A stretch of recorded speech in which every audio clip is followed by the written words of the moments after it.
एक लड़का पैदल किसी रास्ते से जा रहा था।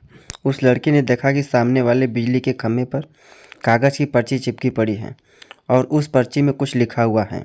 वो लड़का थोड़ा नज़दीक जाकर पर्ची में क्या लिखा है वो देखने लगा। उस कागज़ की पर्ची में लिखा था, कल इस रास्ते से गुजरते वक्त मेरे 100 रुपये कहीं गिर गए थे। मैंने ढूंढने की बहुत कोशिश की लेकिन वो मुझे नहीं मिले। कृपया इस रास्ते पर कहीं भी किसी को मेरे 100 रुपये मिले तो इस पते पर पहुंचा देना।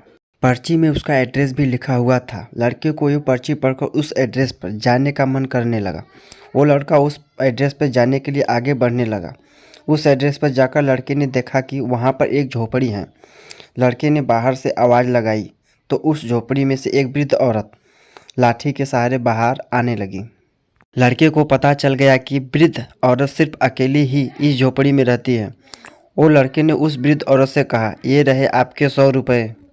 उस लड़के की बात सुनकर वो वृद्ध औरत रोने लगती हैं और कहती हैं कि बेटा, अब तक करीब 15 से 20 लोग मुझे 100 रुपये देकर जा चुके हैं। बेटा, मुझे ठीक से दिखाई भी नहीं देता और मुझे पढ़ना लिखना भी नहीं आता। पता नहीं किसने मेरी ऐसी हालत देखकर मेरी मदद करने के लिए ऐसा किया है।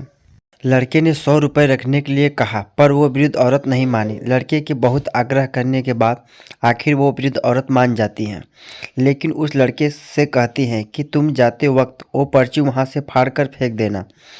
मुझे पता नहीं कि किसने मेरे पर तरस खाकर ऐसा किया है। लड़के ने कहा, माँ जी, आप इस बात की फिक्र मत करना, मैं वो पर्ची फाड़ दूंगा। अब वह लड़का उस वृद्ध औरत के घर से निकल जाता है।